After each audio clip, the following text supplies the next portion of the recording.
République démocratique du Congo est secouée depuis 1994, année du génocide rwando-rwandais de triste mémoire, par des violences cycliques meurtrières et des pillages de ses ressources naturelles par des groupes armés terroristes évalués à environ 150 à l'est du pays et dont certains sont d'obédience islamiste intégriste proches de Daesh.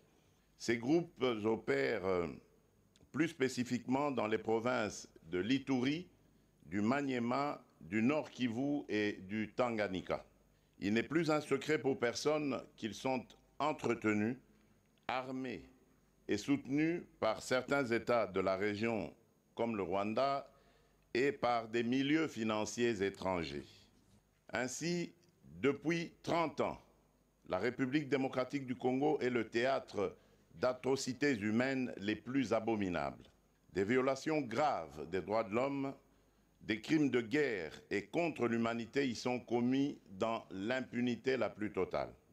Mon pays est devenu tristement célèbre en recrutement des enfants soldats et en violences faites à la femme qui ont atteint le paroxysme par les viols systématiques des femmes érigées en armes de guerre.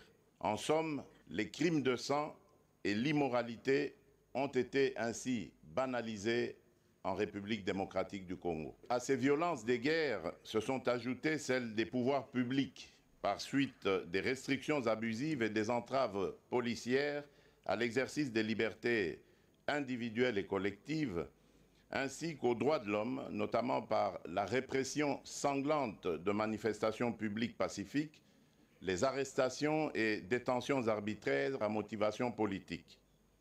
Pour tout dire, mon pays a été plongé dans une insécurité et une instabilité chroniques qui l'ont isolé du monde, terni son image et compromis la conduite des politiques efficaces et réussies de son développement.